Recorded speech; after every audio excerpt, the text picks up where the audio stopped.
Buenos días, Ricardo. Bueno, ¿Cómo está usted? ¿Bien? muy bien, gracias. Pues estamos en el aire nueva vez en el programa Periodismo y Sociedad, pero en la sección de todos nosotros los viernes, Sociedad y Seguridad Social. Como les decía ahorita, no tenemos a Matos acá ahora, pero es posible que entre unos minutitos a los que nos están viendo y los que nos siguen. Eh, Les decía ahorita a Matos que teníamos un invitado, estábamos hablando, Winter, sobre, sobre las clases presenciales y los estudiantes, los profesores y el dilema que hay si va a haber o no va a haber clases presenciales. Le decía a nuestro público que se queden ahí atentos porque tenemos un invitado que vamos a hablar de la otra parte de la clase presencial. Tenemos a nuestro público. Yo estoy hablando con Ricardo Winter, pero no lo he presentado formalmente. Tenemos hoy que va a conversar con nosotros el rector de la Universidad UPI, Universidad de Psicología Industrial, que tiene bastantes años, ¿verdad, doctor? ¿Verdad, Winter? Sí, bastante. Pero además, Winter es el presidente de la Asociación de Rectores de Universidades Privadas.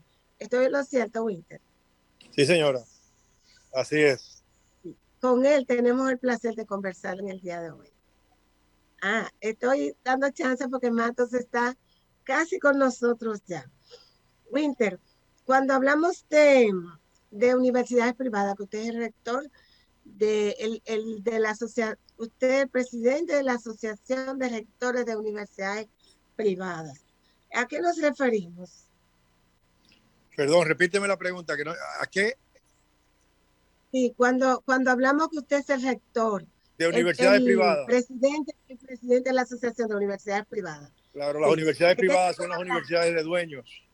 Son las universidades como UTESA, OIM, la UCE, Psicología Industrial Dominicana, Odontológica, UFE, Uniremos, UNEFA y otras más. Son unas 20 universidades privadas que hay. La composición de las universidades se divide de la siguiente manera. 11 universidades son universidades estatales o de gobierno, son universidades del Estado. O sea, son universidades del Estado, el ITLA, el Community College de San Luis, la UAS, son universidades del Estado, la Universidad UTECO de San Francisco de Macorís, Loyola, Fuerzas Armadas, Policía Nacional, Magistratura, Judicatura, todas este grupo son universidades del Estado, Cancillería. Después tenemos un grupo de universidades católicas o cristianas, entre ellos la Católica de Santo Domingo, la Pontificia de Santiago, tenemos Ucateba, Universidad Católica del Este y otras universidades más católicas también. Entonces son 8 o 9 universidades católicas y el resto somos universidades privadas. Esa es la composición del ámbito universitario, del ámbito de las universidades en la República Dominicana. Pero, doctor, perdón, buenos días. Andrés Matos. Se supone que las universidades privadas que usted señala pertenecen a fundaciones y las fundaciones son... Sí, correcto. Porque hay universidades que estamos en una o dos asociaciones. Repito, hay universidades que estamos en una o dos asociaciones. Podemos pertenecer a la ADRU o podemos pertenecer a la ADOU, la ADRU, Asociación Dominicana de Rectores, y Asociación Dominicana de Universidades, ADOU. Pero además tenemos el grupo de universidades privadas, que es el grupo de universidades que yo le mencioné, de dueños. Esa es la composición de las universidades. Correcto. ¿Y en qué beneficia? ¿Cuál es la diferencia en el manejo administrativo de esas universidades, doctor? Quizás no sea ese el tema. Mira, las universidades fundamental. Las universidades del Estado que yo mencioné, todas son pagadas por el Estado dominicano y tienen su presupuesto en función de los distintos ministerios. Por ejemplo, la judicatura, que se encarga de formar los jueces, viene directamente de la Suprema Corte de Justicia. El Ministerio Público, que se encarga de formar los fiscales, viene directamente de la Procuraduría General. Entonces, las Fuerzas Armadas tienen su propio presupuesto, la Policía Nacional tiene su propio presupuesto, el Politécnico Loyola, que es del Estado, tiene presupuesto del MINER, pero también Infodoxu, que es del Estado, también tiene presupuesto del MINER. Entonces, nosotros, a las universidades privadas, pues nos mantenemos por la matrícula. Esa es la gran diferencia. Pero la mayoría de las universidades católicas también. ¿El Estado le da subsidio a todas? No.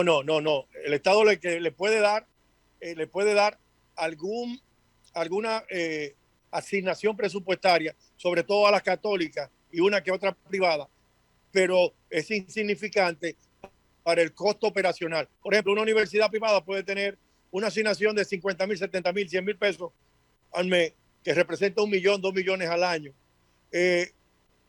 O una católica que tiene 10 o 12, pero ni 10 o 12, ni los 2, 3, 4 millones representa el presupuesto de una universidad mensualmente. Una universidad consume mínimamente entre 4 o 6 millones y hay algunas universidades que tienen presupuestos privadas de 20, 25 millones.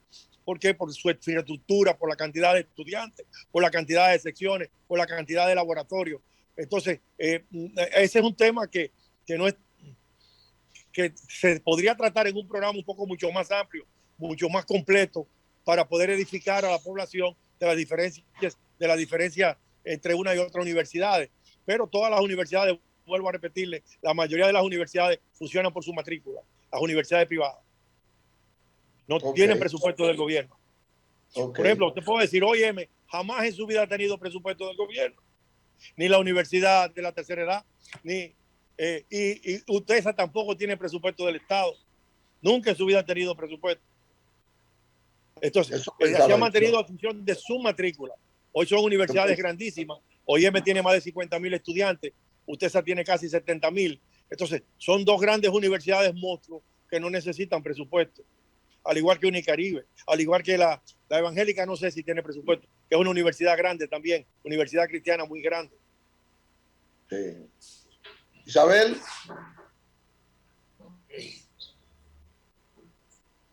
Isabel se nos perdió. ¿Perdón? No, a Isabel, que no la veo. Doctor, entonces lo que entra Isabel, ¿cuál es la realidad coviana hoy en las universidades privadas? Bueno, ya nosotros ayer tomamos la decisión en asamblea de rectores con el ministro y los viceministros de que todas las universidades ya estamos abriendo, primero con presencialidad, todas las universidades. Salió ayer un gran espacio pagado, primera página en algunos periódicos, que se aprobó la semipresencialidad. No, se aprobaron todos los métodos y todas las formas. Se aprobó presencialidad en todas las áreas de ingeniería, se aprobó presencialidad en todas las áreas de salud, incluyendo odontología y enfermería, y no decir medicina. Todas estas carreras y todas estas facultades van con presencialidad. La semipresencialidad va a derecho, podría ser economía, una parte de economía, porque una gran parte de economía, al igual que de contabilidad, tiene que ir semipresencial, o sea, con presencialidad y con virtualidad. Y hay otras, y se aprobó también el método híbrido. El método híbrido es presencialidad, 10, 15, 20 estudiantes en un aula, y el mismo día y a la misma hora conectados, 10, 15, 20, 30 estudiantes en sus hogares o en otros locales o en otros países o en otras provincias. O sea, se aprobaron todos los métodos habidos y por haber. Las universidades, producto de la pandemia, lograron tecnificarse, lograron virtualizarse, lograron tener todas las tecnologías necesarias para poder cumplir con cualquier metodología de enseñanza que se requiera, empezando por la presencialidad, que es obligatoria en ingeniería, que es obligatoria en todas las áreas de la salud, y la semipresencialidad, porque ya lamentablemente o por suerte la semipresencialidad será obligatoria en derecho, será obligatoria en mercadeo, será obligatoria en psicología, etcétera, etcétera. En aquellas áreas donde hay más materias teóricas y menos materias prácticas, pero en aquellas áreas donde sea 100% práctica, como odontología, enfermería, medicina, ingeniería, tienen que ir presenciales los estudiantes. Quiero aclarar ese punto, porque ayer todo el mundo creyó que nosotros estamos apoyando otra corriente y creemos que no, que la presencialidad fue lo que más se planteó ayer en la Asamblea de Rectores. Pero van a iniciar su año escolar. No, inmediatamente, ya nosotros empezamos en esta semana y Unicaribe empieza, ya Unicaribe es permanente y todas las universidades ya están abriendo en esta semana, en este mes. Hay algunas universidades que decidieron abrir dentro de la próxima semana. Hay otras que decidieron abrir porque tienen sus programas ya planificados a principios de enero. Pero todas las universidades nos vamos por los 4 métodos. Ok. Estamos por aquí, estuvimos fuera unos minutitos. Yo estoy preocupada y gran parte de la población Winter está preocupado por la calidad de esa enseñanza virtual. ¿Ustedes han tenido oportunidad de medir en lo que fue la pandemia la calidad de esa enseñanza virtual? Mira, el gran problema de la deserción estudiantil, el gran problema de la deserción estudiantil universitaria es la falta de conectividad a nivel nacional. Solamente un 20%, 30% del país tiene conectividad. O sea, no tenemos conectividad en Internet. Entonces, ¿qué ocurre? Una gran cantidad de estudiantes no puede conectarse si viven en el interior del país y estudian Derecho, por ejemplo. No van a venir a la carrera de Derecho, que es semipresencial, el primer día de clase presencial y después todo lo demás por online. Entonces, esos estudiantes prefieren no inscribirse, están perdiéndose cuatrimestres, pierden cuatrimestres y ya han perdido una gran cantidad de estudiantes. Quizás más de un 30% de estudiantes universitarios aún no se ha inscrito en las universidades porque en sus casas, en sus poblaciones no tienen conectividad, porque no hay conectividad. Ese es el mayor problema que tenemos las universidades en este momento. Perdóname, Isabel, que le quiero esta pregunta porque lo que le está diciendo es muy grave. Claro. Está diciendo que el 80% de la población, o sea, del territorio nacional, no tiene conectividad a la internet. Hay un dato. Hubo una encuesta que dice que el 80%, pero Indotel dice que es un 33%, que solamente tiene conectividad y que hay un 70% sin conectividad.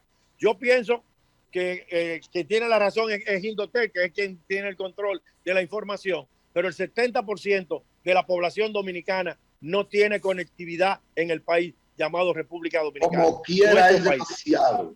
Como quiera es demasiado.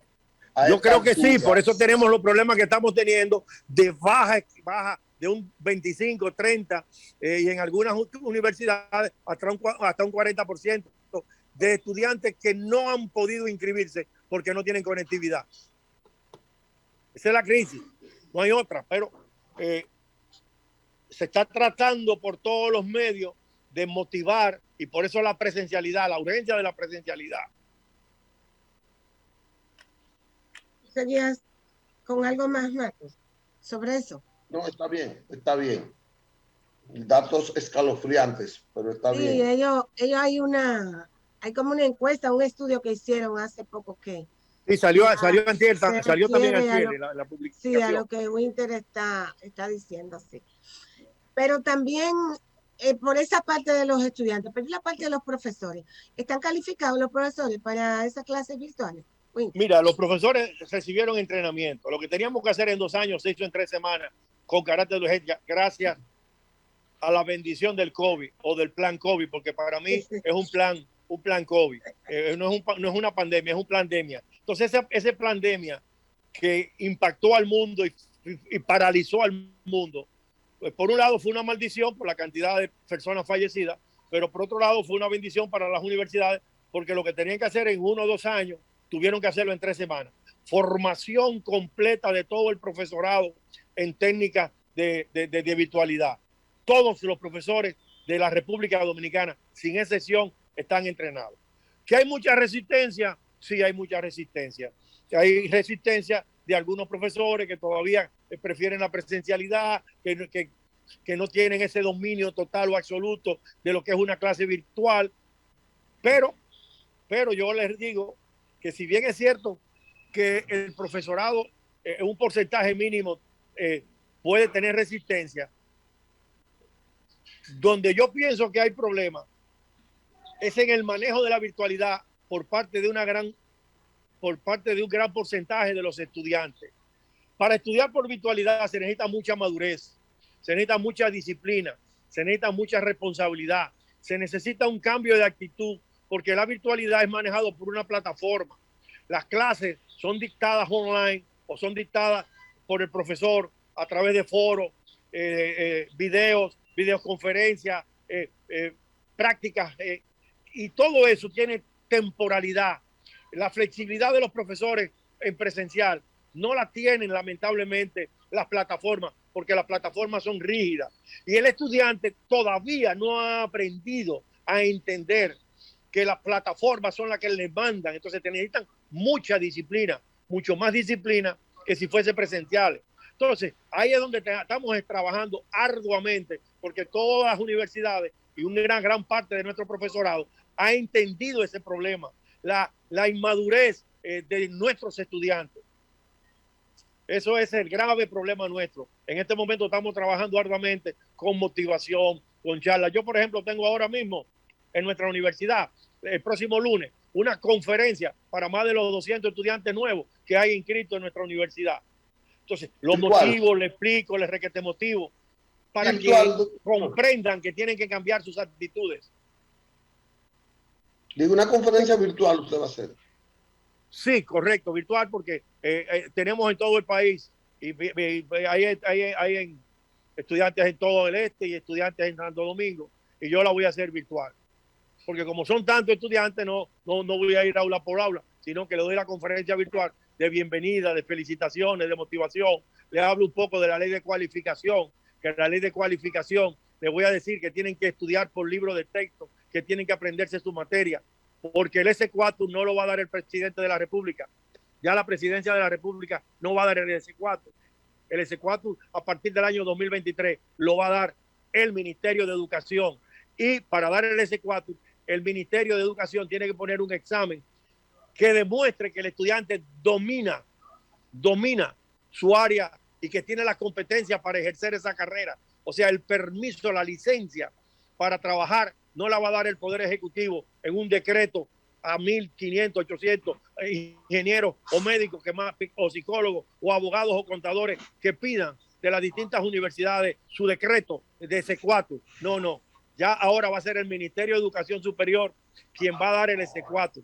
La mayoría de los estudiantes no lo saben. La mayoría de los profesores no lo saben. Muchos rectores no lo sabían hasta ayer. Entonces, quiero explicarle esto porque con esa ley de cualificación, quien va a dar el decreto o quien va a dar la autorización de ejercer la carrera vía una reválida, un examen. Después que usted estudió 4 años, usted va a examinarse al Ministerio de Educación para que usted demuestre de educación superior, ciencia y tecnología, que usted demuestre que usted reúne las competencias necesarias. Entonces esto le va a dar un vuelco a todo lo que es manejo de la calidad con obligación. Todas las universidades y todos los estudiantes tendrán que estudiar y aprenderse todas sus materias muy bien aprendidas, porque si no, serán reprobados en los exámenes del ministerio. Profesor, ¿dónde está regulado eso? ¿Qué regula? ¿Es una ley? Bueno, viene ahora la ley de cualificación que va a ser sometida posiblemente el 27 de febrero por el presidente de la República. Acuérdense que esa ley la sometió el presidente Danilo en el 19. Gracias a Dios, porque era una ley que estaba constituida con muchos recovecos dictatoriales y no se aplicó, no se aprobó en la Cámara de Diputados. Logramos sacarla y se ha hecho una revisión completa a esa ley, mucho más flexible, mucho más lógica, mucho más adaptada a la realidad nuestra.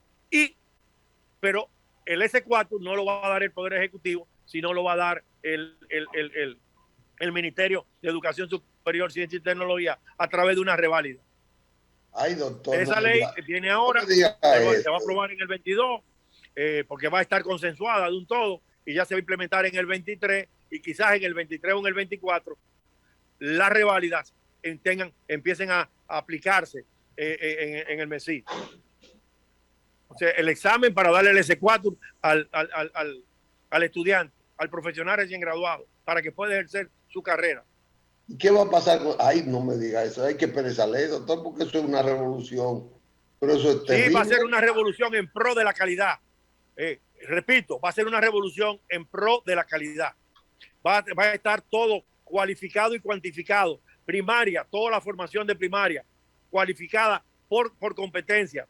Educación primaria, educación básica. El nivel 1, el 2 y el 3 pertenece a educación. El nivel 4 pertenece a Infotec. El nivel 5, 6, 7 y 8 pertenece al Ministerio de Educación Superior. Carreras técnicas, grado, posgrado, maestrías y doctorados. Los 4 niveles, 5, 6, 7 y 8, pertenecen al Ministerio de Educación Superior. El 1, 2 y el 3 pertenecen a educación y el 4 pertenece a Infotec. Todo el sistema educativo nacional será controlado en función de las competencias y de las calidades que nuestros estudiantes y nuestras universidades tienen que enseñar por competencia, que es el nuevo modelo desde a partir del 2015 que tienen las universidades implementado a través del Ministerio de Educación Superior, Ciencia y Tecnología.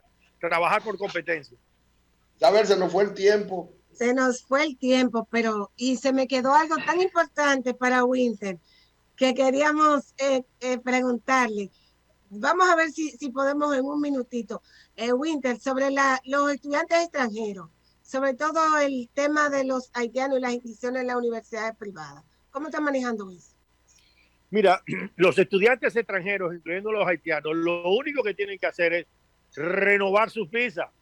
Los que están, lo único que tienen que ir a hacer es renovar sus visas. Ahora, los nuevos que vienen, va a ser un poco mucho más exigente Cancillería e Inmigración para otorgar su visa, porque van a entrar en un proceso depurativo, dada la crisis de ingobernabilidad de Haití. Entonces, no hay por qué preocuparse. Los estudiantes haitianos que están en nuestras universidades siguen todo completo, porque lo único que van a hacer es renovación de su visa en Cancillería y se la van a dar en automático. ¿Quiénes van a tener problemas? Que va a esperar quizás un mes y medio para que le puedan dar su visa de estudiante a todo estudiante extranjero, a los estudiantes extranjeros. ¿A quiénes le van a poner un poco más de atención? Lamentablemente a los estudiantes haitianos. Pero dada la situación de Haití, creo que es lo correcto. Correcto. El gobierno bueno, doctor, un honor volverle a ver. Para mí será un honor estar de nuevo con ustedes. Un placer, Winter. Gracias. Sí. Bendiciones. Gracias, Isabel. Gracias, y gracias por el gran esfuerzo que sé que hizo. Siempre. Muy amable. Chao. Bueno, gracias. Señores. Don Winter nos ha dado una cátedra. Ya no creo. Tuvimos... Y que muchas gracias, doctor. Muchas gracias. Gracias. Siempre. Andrea, nuestro público será hasta el viernes de mi parte. ¿Y tú? El lunes, con el doctor Polanco, el lunes. Bueno, pues hasta el lunes entonces. Sí, Dios quiere.